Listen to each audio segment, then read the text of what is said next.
Olá pessoal, tudo bem? Hoje nós vamos iniciar nossa aula aí falando sobre unidades de medida e propriedades da matéria. Vamos tentar pelo menos abordar um pouco aí do que é unidade. Aí nas próximas aulas a gente fala sobre matéria, energia e mudança de estado físico. Vamos lá. Pessoal, como a gente já sabe, unidade, né? A unidade de medida vai ser o quê? Uma medida, beleza? A gente vai ter para cada medida uma determinada unidade, que é o que a gente vai conhecer hoje. Porque assim, cada medida ela tem uma representação, ela tem uma abreviatura, ela tem um nome e ela tem uma grandeza. Por exemplo, aí eu tenho a queima de um material que possibilita a observação de vários aspectos. Sua facilidade para estar em contato, cor da chama e emissão da chama de energia térmica. Essas observações elas são chamadas de observações qualitativas. Por quê? Porque elas não vão envolver números. Quando você faz uma observação e ela não envolve número, ela é chamada de observação qualitativa. Agora, quando você tem outros fenômenos que eles podem ser compreendidos por informações numéricas, isso é chamado de informações quantitativas. Por exemplo, eu tenho a medida de massa, eu tenho a medida de volume, medida de temperatura, entre outras aí, pessoal, que são sistematicamente feitas no nosso dia a dia, ou até mesmo aí quando você vai comprar um pão, quando você vai no supermercado, fazer a feira lá, comprar o sacolão, nos laboratórios, é necessário que você tenha uma medida quantitativa. Para medir a massa, na hora que você vai comprar o pão, você vai comprando a massa do pão, né? Ou você compra pelo peso, pelo quilo, né? E aí, pessoal, é muito importante que a gente tenha conhecimento dessas unidades de medida. Ah, professor, e na química, professor, no que eu utilizo essas medidas quantitativas, que é massa, volume e temperatura? Meu amigo, na química, ela é uma ciência exata. Você precisa saber sobre essas unidades de medida, porque quando você realiza um experimento, você tem que pesar determinada massa, você tem que quantificar o que você está fazendo ali. E aí, pessoal, para você ter um dado experimental, toda ciência experimental ela necessita de uma observação qualitativa e uma observação quantitativa para ver se você teve um resultado legal, se teve um resultado esperado. Bom, tudo que existe no universo, pessoal, ele também é chamado de grandeza física, ou seja, tudo que pode ser medido existente no universo é chamada de grandeza física ou simplesmente de grandeza, né? Que vão ser valores que devem ser expressos em diversas unidades. Né? Para facilitar isso, houve uma grande comunicação científica, né? Que ela fez o seguinte, né? Por exemplo, assim, vamos dizer assim, que se reuniram ali no mundo todo, diversos países do mundo todo, e aí eles adotaram uma unidade de medida. E esse unidade de medida ela foi criada, né, através do Sistema Internacional de Unidades, que é chamado de SI, né, que é mais conhecido aí como esse nome aqui que eu já falei para vocês. E aí o Sistema Internacional de Medidas ele estabeleceu aí padrões para as unidades de medida das grandezas físicas, né? Vamos ver aqui algumas grandezas físicas que podem ser medidas, né? Eu tenho a massa, o nome desta unidade é quilograma e a abreviatura kg, quilograma, que é a representação de quilograma. Eu tenho aqui a grandeza comprimento e o nome da unidade, que é metro, a sua abreviatura é o m. Eu tenho aqui a grandeza volume e o nome da sua unidade, que é metro cúbico, e a sua abreviatura é m elevado ao cúbico. E eu tenho a temperatura termodinâmica, pessoal, que ela tem um nome da sua unidade de Kelvin, né? Só quero lembrar para vocês que a gente também tem outros tipos de temperatura, como graus Celsius e Fahrenheit. Nesse caso, a gente está só falando da temperatura termodinâmica, que ela é representada aí pela abreviatura da letra K. Vamos lá definir cada um deles. O que é massa, pessoal? Massa, ele está relacionado ali à quantidade de matéria presente ali no corpo. Por exemplo, a medida de uma massa, como é que a gente faz a medida de uma massa? Como eu posso observar, vocês podem observar aqui, eu tenho aqui esse exemplo, né? Para se medir massa, a gente tem balanças. Por exemplo, aqui, qual seria a massa desse tomate, né, pessoal? Aqui eu tenho o preço e aqui eu tenho 1 quilo e 60 gramas, certo? 1 quilo e 60 gramas de tomate, beleza? E aí, pessoal, apesar de que a unidade padrão de massa ela é quilograma, é muito comum a gente utilizar aí submúltiplos como grama de G e o miligramas, que são múltiplos de megagrama, né? Então, pessoal, embora o megagrama seja a unidade do SI para indicar a massa correspondente de 1.000 quilogramas. Olha aí, para quem não conhecia, ó, megagrama no SI para indicar que corresponde a 1.000 gramas, certo? A unidade que se usa com a maior frequência para tonelada é o símbolo T. Símbolo T. Pessoal, às vezes você diz, professor, não conheço o que é tonelada, o que é 1.000 quilogramas. Pessoal, aqui são unidades diferentes, ó. Quilograma e tonelada são unidades diferentes, beleza? Eu tenho aqui volume, né? O que é volume? Volume é uma grandeza que ela vai relacionar o espaço ocupado por um determinado corpo. Geralmente, volume a gente utiliza para medidas líquidas, né? Que é feito, por exemplo, aí, com o uso de vidrarias apropriadas.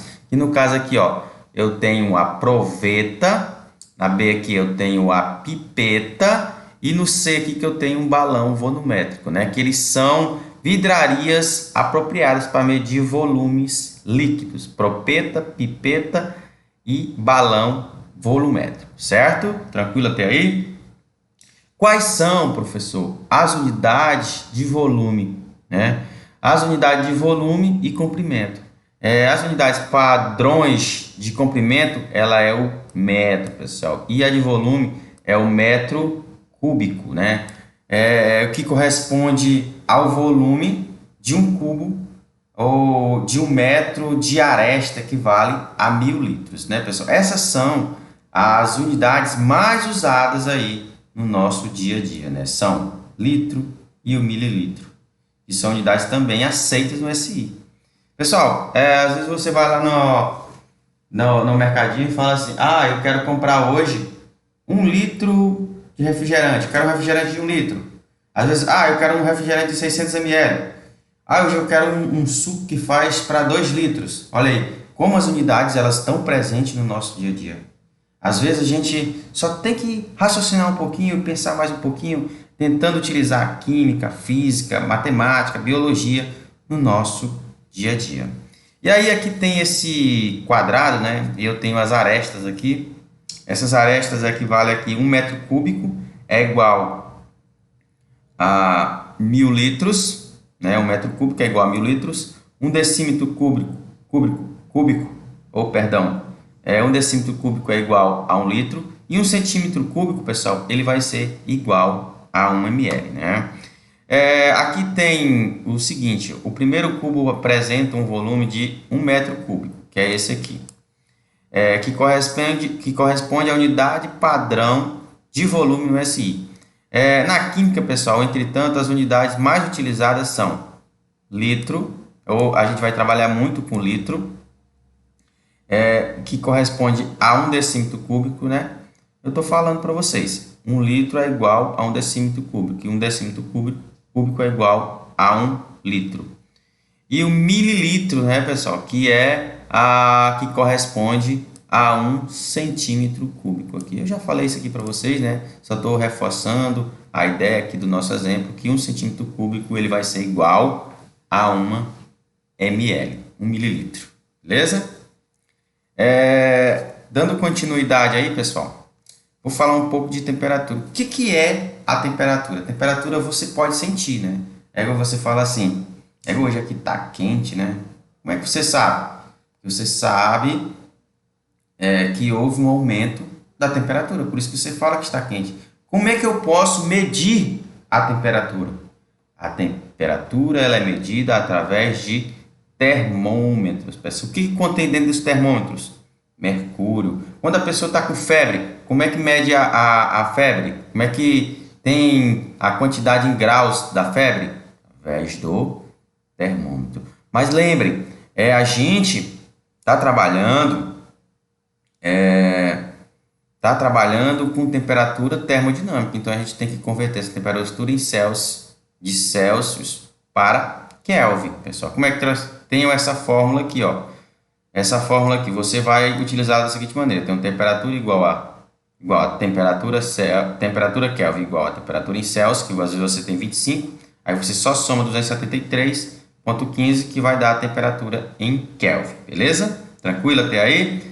É bem fácil essa parte de temperatura. Uma observação muito importante que eu falei aqui, ó, bem aqui, ó, eu falei para vocês, ó, o líquido muito colocado nos termômetros é o mercúrio, pois a dilatação térmica desse metal é grande e uniforme. Por isso que ele é o líquido mais apropriado para observar as escalas termométricas, pessoal. Que as escalas termométricas vai ser isso aqui. Beleza? Tranquilo? Agora vamos falar um pouquinho de densidade, né? O que é densidade, pessoal? Densidade. O que é densidade? Densidade, ela vai ser a grandeza que vai relacionar a massa com um determinado material ali, aonde este volume que ele vai ocupar. Por exemplo, a fórmula ela vai ser densidade é igual a massa sobre volume. E aí você vai observar que esta fórmula ela vai estar relacionada com a massa pelo volume. E aí pega, professor, como assim massa pelo volume? Olha aqui, pessoal, ó, a massa de um material com o volume que ela ocupa. Você vai conseguir determinar a densidade. É uma fórmula muito conhecida, D igual a M sobre V. Densidade é igual a massa sobre volume, né? Um exemplo aí é muito comum você observar, assim, às vezes no jornal noticiário, houve um derramamento de petróleo no mar. E aí vocês já se perguntaram por que esse óleo não afunda, pessoal? Não afunda, ele só mancha ali a superfície da água. Isso é por causa da densidade, né? Quem é mais denso fica embaixo, quem é menos denso fica em cima. Ou seja, isso pode ser explicado pela diferença de densidade, né? Os materiais tendem a afundar, né? Os mais densos, igual eu já falei, quem está mais denso fica em cima, menos denso. Perdão, quem está mais denso fica embaixo, menos denso fica em cima, né? Ou seja, vai flutuar ali, beleza? Então quer dizer o quê? Que o óleo ele é menos denso que a água, então ele quer que o óleo flutue, né? Porque a diferença de densidade você consegue observar. Por isso você vê as manchas de água, as manchas de óleo na água, beleza? Pessoal, só para ficar mais claro, quem é menos denso vai ficar em cima e quem é mais denso vai ficar embaixo. Em cima, menos denso, embaixo, mais denso, beleza? Tranquilo? Até aí? Então o óleo não afunda na água porque ele tem uma densidade menor que a da água, beleza? Tranquilo até aí? Joia? Para não confundir. Pessoal, aqui eu tenho falando o seguinte: a unidade de densidade no Sistema Internacional de Medidas ela vai ser quilograma por metro cúbico, embora a gente utiliza também aí, sejam utilizados, né, centímetro cúbico e grama por ml. A densidade ela pode variar dependendo da temperatura, ela vai depender muito desse fator, pois alguns materiais eles podem sofrer a dilatação ou a contração, né? E a variação da temperatura ela é aquela que vai adequar, né, o valor da densidade que tem ali, porque geralmente, pessoal, a temperatura ela pode modificar as propriedades físico-químicas de um determinado material, né? Às vezes pode mudar as propriedades. E por isso a gente tem que observar, medir a água para ver o que pode acontecer, porque às vezes você espera um resultado e às vezes não tem, e vocês têm que observar alguns fatores, né, para que possa ser observado, né, para você comparar as densidades. Então, aqui, valores de densidades da água. Ó, água 13, óleo de soja 1. Por exemplo, se você colocar água e óleo de soja, o que você vai observar? Vai observar que a água ela é mais denso e vai ficar embaixo, e que o óleo é menos denso e ele vai ficar em cima. Por exemplo, aí eu tenho vidro e isopor, né? Comparado o vidro com a água, quem é mais denso, quem é menos denso? Mais densa é a água e menos denso o vidro. Pessoal, eu estou fazendo comparações dessa tabela aqui, beleza? Tranquilo? Joia? Tranquilo até aí? E outra coisa que a gente tem que observar é a pressão. Por exemplo, aí, você tem um refrigerante lá. O que você observa quando você abre a garrafa de refrigerante? Faz assim, tss, o que é aquilo? É a pressão. Pressão interna do refrigerante é diferente da pressão externa. E aí, pessoal, você consegue observar que a pressão ela pode mudar, né, algumas coisas. Ela pode trabalhar, aumentar a força de um determinado ali componente, né? Às vezes ali, por exemplo, na hora que você tira ali abre a tampinha, se você faz aquele gesto assim, puff, a tampinha sobe, ou seja, aumenta a força ali. A pressão faz com que exploda, né? Tem todo um aparato ali para você observar a pressão. Mas assim, mais fácil, eu tenho outro exemplo aqui que traz o exemplo do livro. É mais fácil perfurar uma folha de papel com a ponta de uma caneta e aplicar a mesma força para tentar rompê-la com a palma da mão. Isso ocorre porque a folha recebe pressão quanto maior a folha recebe pressão maior quando é em contato com uma ponta fina de caneta. Ou seja, a pressão, pessoal, ela vai ser uma grandeza que corresponde à força aplicada sobre um corpo objeto dividida sobre a sua área. Pressão vai ser dividida sobre força e área, certo? Olha aqui a definição de pressão.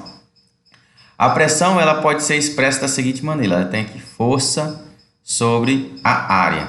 É comum a gente utilizar as unidades de pressão milímetro de mercúrio, atmosfera, o ATM, embora as unidades padrão seja Pascal. Eu tenho ATM, milímetro de mercúrio, centímetro de mercúrio, Torricelli, bar e Pascal. Eu venho aqui agora para solubilidade. O que é solubilidade? Solubilidade, por exemplo, é a capacidade que determinado soluto e solvente vão se combinar, ou seja, vão formar uma solução. Por exemplo, eu tenho uma pequena parte de sal de cozinha e ele é adicionado a um copo de água. E aí, com o tempo, a gente nota o seguinte, que o sal desaparece. Ou seja, o sal solubilizou em água, originando um líquido incolor e transparente, que é uma mistura de água, ou seja, com sal nela dissolvido. Costuma-se dizer que, no caso dessa mistura, o sal é o soluto e a água o solvente, ou seja, a mistura entre água e sal, pessoal, vai resultar uma solução, certo? Mas, claro, existe um limite aí para essa solubilidade. Determinada quantidade de água vai solubilizar determinada quantidade de sal e por aí vai, pessoal. Temos aí fatores que pode se observar. Hoje aqui eu quero só falar o que é solubilidade, né? Eu tenho outro exemplo aí de solubilidade. Solubilidade, por exemplo, você vai fazer o suco. Aí você coloca aquele pozinho do suco lá dentro. E aí você começa a mexer. Você não consegue mais observar o corpo de fundo, o pozinho que tem lá. E aí você vê que a água que era incolor, ela ficou vermelha. O suco de morango ficou completamente vermelho. Ou seja, quero falar que o soluto, ele foi dissolvido no solvente. Beleza? Tranquilo? Seguindo em frente. Aqui eu tenho exatidão e precisão. Isso aqui eu vou falar bem rápido para vocês.